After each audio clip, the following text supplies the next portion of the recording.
Hi, good morning, good afternoon, and good evening to all of you who are attending this event today.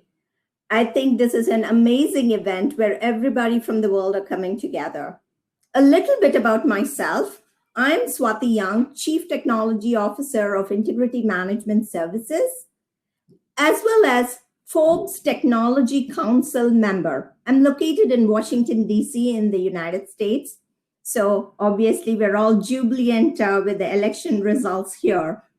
A little bit more about myself. I've been a technologist for over 2 decades now and worked in multiple industries like transportation, high tech, as well as supply chain planning. Worked for Fortune 100 companies like Oracle and GE, and held every position in the world of technology, engineer, product manager, and now I'm the chief technology officer.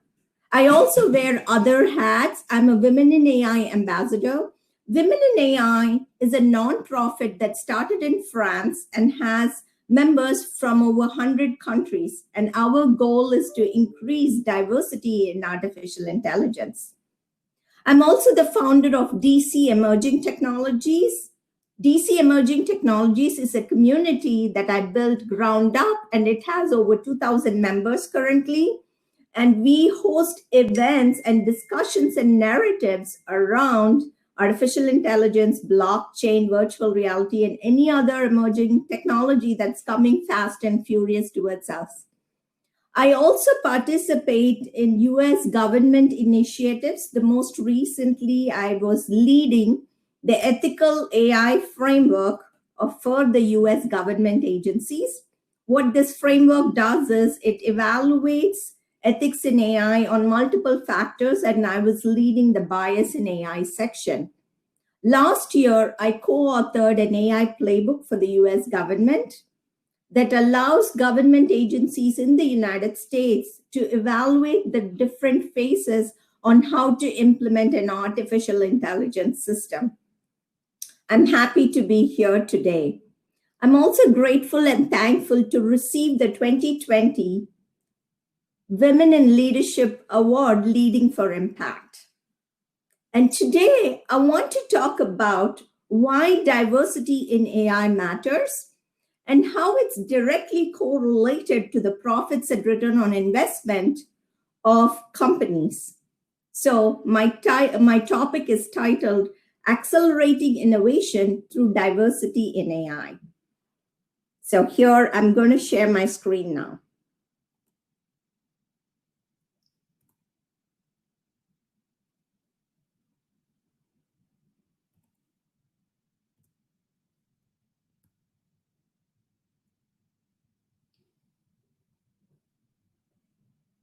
So if you can all see the screen, I will go ahead and provide some statistics about where women are with respect to computer science.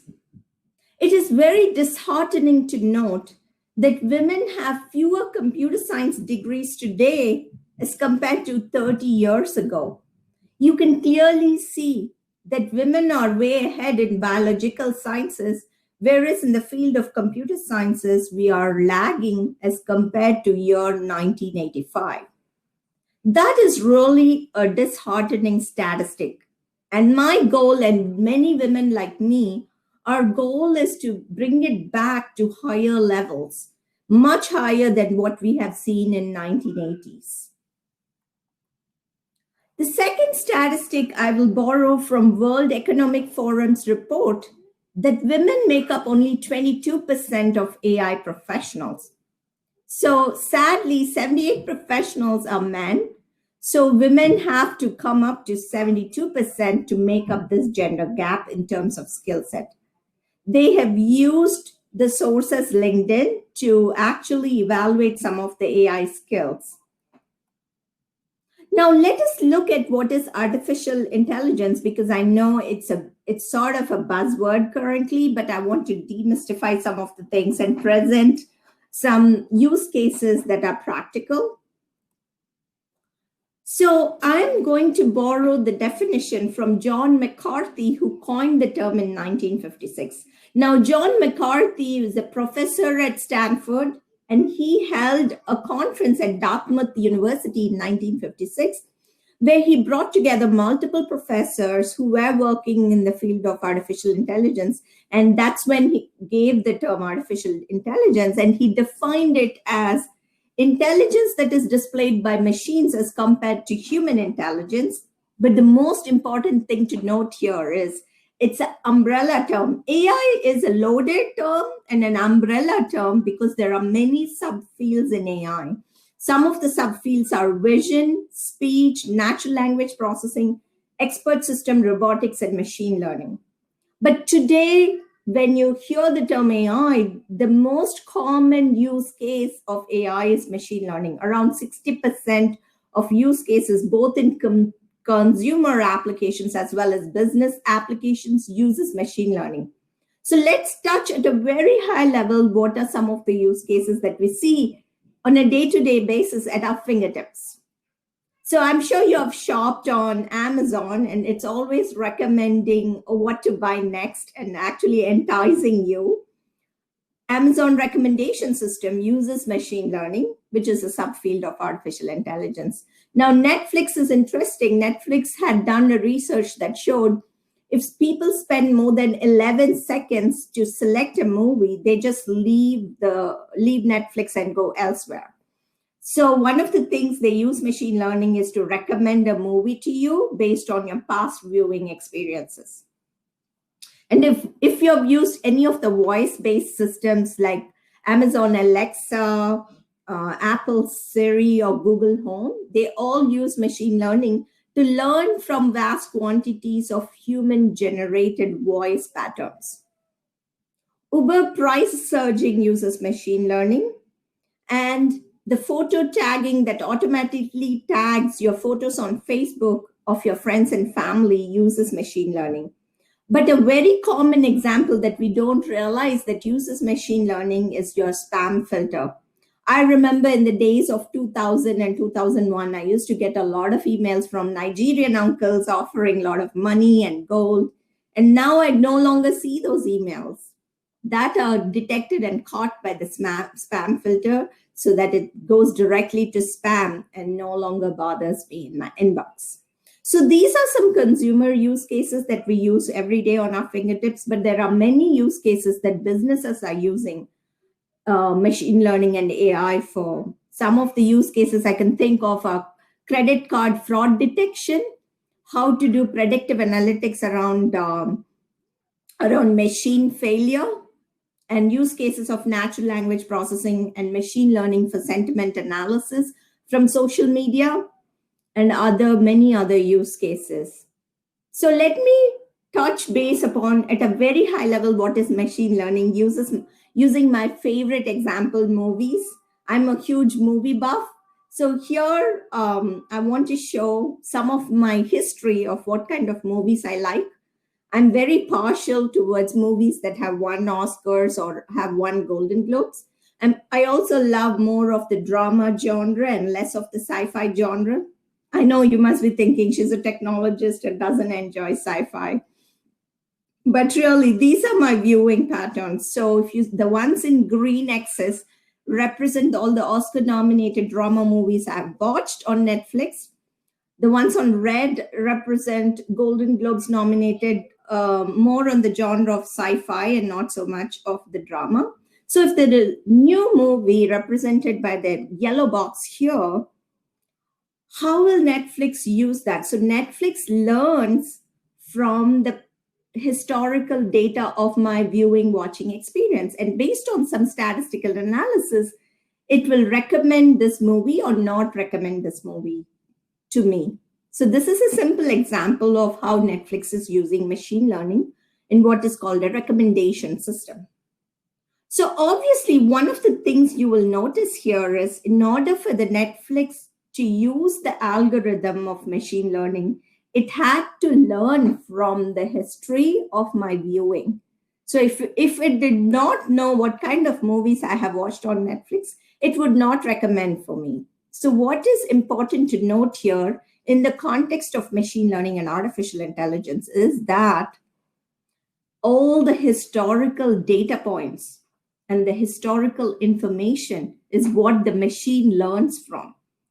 I have a 4-year-old and I've seen him learn how to speak, and that's how he absorbs all the words that he listens to, and then he learns how to speak. In a very similar manner, machine learning algorithms are learning from large quantities of vast quantities of historical data and producing an outcome based on that. And guess what?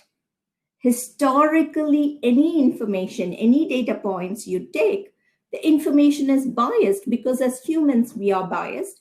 And historically, if you talk about promotions in an organization, women have always been promoted lesser than men.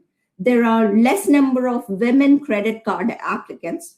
There are less number of women who make high six-figure salaries.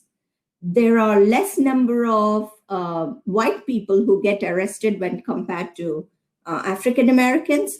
So all this historical data is something to consider when you actually use machine learning algorithms. So if you're building a recruitment system that uses machine learning, you have to be very, very wary of the fact that historically women have had less promotions than men. So the data will be skewed and biased, and the outcomes therefore will be biased. Here I'm going to show you some examples of biased data. So they decided to use an artificial intelligence program to actually judge a beauty contest. And obviously, in order for the machine to judge, it is fed with vast quantities of historical data. So guess what? There were more women who were of Caucasian origin or more European origin who were selected than any women of color, because it was using and learning from vast quantities of historical data. The other example I want to use here, this algorithm was using to check photographs for passport applications, and it rejected this photograph saying, the photo you want to upload does not meet criteria because his eyes are closed. It looks like the algorithm did not use enough variety of demographic, ethnic, and race information while it was being built. So it was unable to recognize that there are some ethnicities whose eyes are formed naturally like this and not that it does not meet the criteria. So think about that. The next one, in this context of facial recognition technologies, we all know that this year the Black Lives Movement started in the US and spread like wildfire throughout the world. And one of the fundamental things that is wrong with the machine learning algorithms is whenever machine learning algorithms have been used either by law enforcement or by legal departments like lawyers, it always portrayed that African Americans had higher risk score of either committing a crime or committing a repeat crime. So they are more susceptible to get arrested, which was the foundational basis of the Black Lives Movement as well. So here I want to borrow from Fifi Lee. She's amazing, and she was the chief AI scientist at Google previously. Now she leads the AI Now Institute at Stanford. But she made a very interesting remark. She said, if women and people of color are not at the table of creating real technology solutions, doing the real work, we will create biased systems. Now, let me correlate innovation with AI. I've spoken about what is AI, what is bias in AI, but how does it relate to innovation? So I'm trying to connect the dots between AI, innovation, and why diversity is important in AI. So looking at innovation, we all know we talk about innovation all the time, but today, at least in the post-pandemic era, why is it becoming more and more important? Because consumers and other businesses are becoming very highly educated through social media and other channels. They're demanding a lot more from your solutions. So companies need to provide new services and solutions continuously to exceed or meet the current customer demands. If they don't do it fast enough, then the competitors, they're going to go out of business. And one of the ways they can do innovation is to use artificial intelligence. Now, let's look at some of the studies about why diversity in AI matters and how it relates to innovation. So, diverse teams make better decisions up to 87% of the time. So, according to the research, teams outperform individual decision makers 66% of the time, like you can see in this graph. And all male teams make decisions only right 58% of the time, while gender diverse teams do so 73% of the time. So you not only think about gender diversity, also start including the diversity in terms of age groups, geographical locations, as well as different backgrounds. We are seeing more and more psychologists and neuroscientists are being recruited into the world of artificial intelligence. So you need different perspectives that include the diverse team as well. So this research actually highlights the potential value of a team diversity as a practical tool for architecting decision-making processes.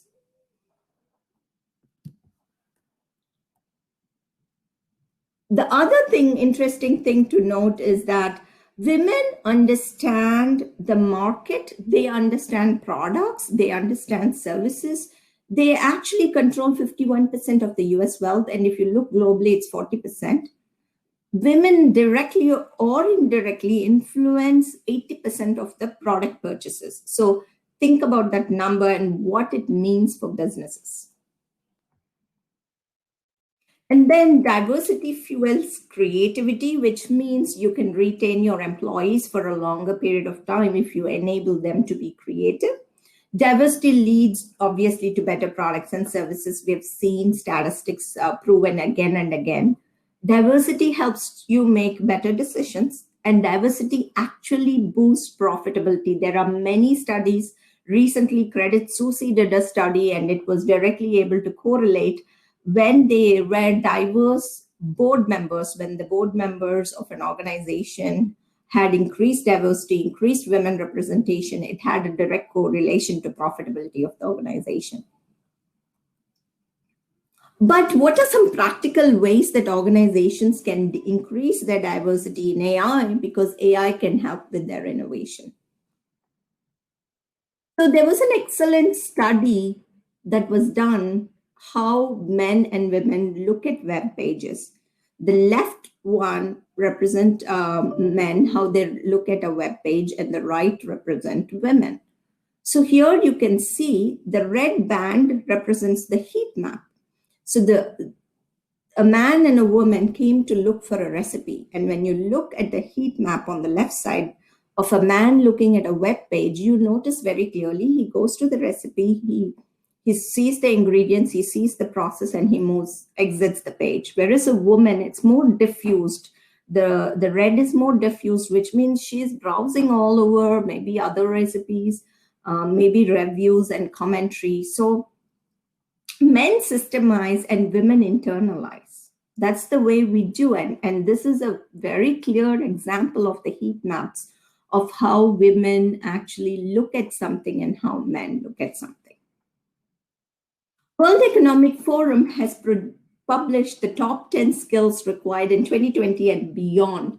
And look at these skills. It includes creativity, critical thinking, emotional intelligence, cognitive flexibility. And this correlates directly to diversity, which indirectly is related to innovation. So another study was done where they took around 1,000 people between the ages 8 to 22, had a good mix of men and women. And what they found is girls and women have more interconnectedness between the left and the right brains, whereas men have a lot of connectedness within the left brain functions. What this means that women are able to actually not only bring the analytical skills that the left brain functions provide, but marry it nicely with creativity, intuition, emotion, and other cognitive skills. So, which is very highly recommended by the World Economics Forum's Future of Jobs report. So, some of the things we can think about are creativity, compassion, collaboration, empathy, listening, multitasking, intuition, and patience. So, in conclusion, diverse teams make up your build your innovation or accelerate your innovation. But there are other things to consider. You should consider whom are you designing your products for. So there is a framework called Designing for Diversity. I know Microsoft has published an open source framework for this. And essentially, when you design for diversity, you think about all types of customers who will use your products.